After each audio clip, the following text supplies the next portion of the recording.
Hey guys, এটা হচ্ছে আমার লাইফের সেকেন্ড ব্লগ। সো আমরা আজকেও বিচে যাইতেছি।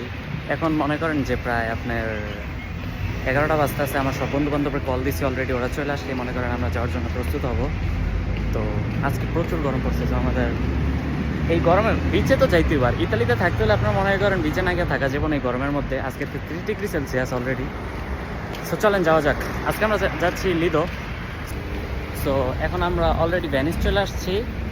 আমার দুই বন্ধু যে আমার সাথে অ্যাড হয়েছে, আমরা ভ্যানিস চলে আসছি। ভ্যানিস থেকে যে আমরা যাওয়ার জন্য টিকিট কাটবো, দেন আমরা বোটুইটা লিদো যাব।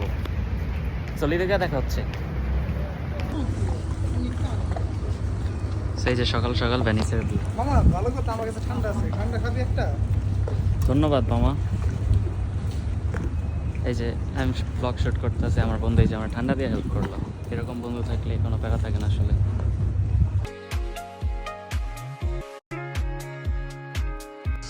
তো ফাইনালি আমরা লিদো চলে আসছি। এই যে জায়গা থেকে ওই দূরে পিচ থেকে যেতে আমি একটু ক্যামেরাটা জুম করলে আপনারা দেখতে পাবেন। এই যে আমরা সবাই রেডি হয়ে গেছি এখন নামার জন্য। এই গরমের ভিতরে মনে করেন গোসল করার মজা, সাঁতার কাটার মজা আলাদা হইব। ওই যে ওরা আমার ডাকতেছে, আমিও মনে করেন ফুলফিল রেডি। এখন আমরা নেমে যাব। এই যে ফাইনালি মনে করেন আমরা পানিতে নেমে গেছি। আর এই যে ওরাও মনে করেন নেমে গেছে। এদিকে প্রায় পানি পা সমান পানি মাত্র হয়েছে। আমাদের আরো গভীরে যাইতে হবে যদি সুন্দরভাবে সাঁতার কাটতে হয়। যদি আমি সাঁতার পারি না, আমি আপনাদের আগের ব্লগেও বলছি।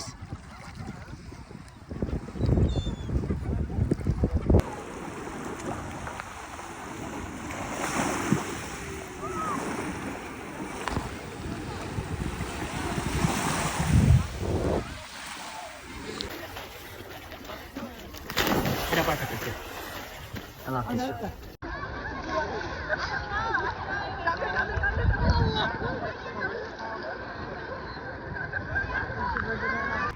সো মনে করেন 30 মিনিট পর আমি আসলে অ্যাকচুয়ালি বিচ থেকে উঠে গেছি।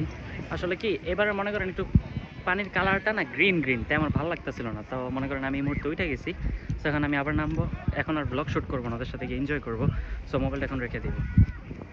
এখন মনে করেন আমরা আইসক্রিম কিনবো, যেহেতু সবাই 1 ঘন্টা গোসল করে হয়রান হয়ে গেছে। আর ওরা সাঁতার কাটে তো বেশি হয়রান, যেহেতু আমি সাঁতার পারি না, সাঁতার ওরা কাটছে, বেশি হয়রান হয়ে গেছে। এখন আমরা আইসক্রিম খাবো একসাথে। এই যে এখন আমরা একসাথে আইসক্রিম নিয়েছি, সমুদ্রের ভিউ এনজয় করতে করতে আইসক্রিম খাবো এখন। এই যে আমাদের মধ্যে একদম সকাল 11টা বাজে এই জায়গায় আসার পর 2 ঘন্টা প্রায় গোসল করছি। পরে মানে একটা আইসক্রিম টাইসক্রিম 11টা বাজে আসছি আমরা? না, অবশ্যই আমরা 11টা বাজে আসিনি। আমরা আজকে আসছি 1টা বাজে। আমার মনে নাই বুঝছেন, টাইম গোলাই ফেলছি। ওদের সাথে থাকলে আমি টাইম গোলাই ফেলি। আসলে বন্ধুদের সাথে থাকলে না মনে করেন আমাদের টাইম কখন চলে যায় এটা আমাদের আসলে নিজেদের মাথায়ও থাকে না। এই যে আমাদের মধ্যে এই দুইজন চ্যালেঞ্জ করতেছে কে বেশিক্ষণ পানিতে ডুব দিয়ে থাকতে পারে। তো আজকে দেখবো আমাদের এই চ্যালেঞ্জের উইনার কে হয়। দুজনে আমার পাশে আছে, দুজনে ওর পাশে আছে, ওর ভরসায় দুইজন ডুব দিছে। দেখি কে বেশিক্ষণ থাকতে পারে পানির নিচে। 30 সেকেন্ড হয়ে গেছে। এই যে আমাদের মধ্যে উইনার পেয়ে গেছে। এখন বলতেছে হইব না, এই যে সাকিন উইনার আমাদের মধ্যে। এই যে আপনারা সবাই দেখতে পাচ্ছেন, আমাদের মধ্যে আমরা উইনার পেয়ে গেছি সাকিন খানকে। সো এই যে একটা সাঁতারের রেস লাগছে সাকিন আর সায়েদ। যে আমার হাত ধরতে পারে, যে ও শাহাদাতের হাত ধরতে পারবো সেই আজকে রেসের উইনার।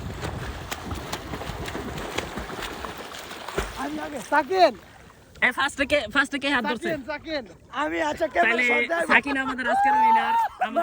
এই যে এইভাবে পানিতে বসে থাকতে যে শান্তিটা না, এই শান্তিটা আপনি সামারের টাইমে আমি গ্যারান্টি দিতেছি আপনি অন্য কোনো জায়গায় পাবেন না।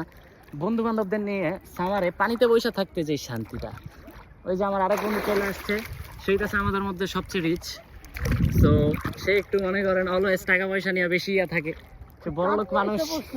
ওই যে ব্যাংক কার্ড নিয়ে সমুদ্রে আসছে সাঁতার কাটতে, ব্যাংক কার্ড নিয়ে সমুদ্রে সাঁতার কাটতে আসছে। ওই যে আমি দেখাইতেছি ব্যাংক কার্ড নিয়ে সমুদ্রে সাঁতার কাটতে আসছে। আপনি মনে করেন একটা মানুষ কতটা বড় লোক হলে, যদিও বেশি শো অফ করে, যাই হোক।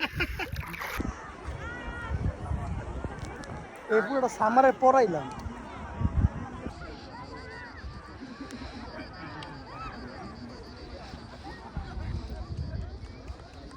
তো মনে করেন ব্লগ শেষে আমরা আজকে বাসায় চলে আসছি। আমরা আজকে বাইরে খাই নাই, আজকে আমরা বাসায় আয়োজন করছি খাওয়ার। আমার এক বন্ধু শেফ ইনসালাদা বানাইছে। আর এই যে এখন আমরা মুভি দেখবো আর খাবো।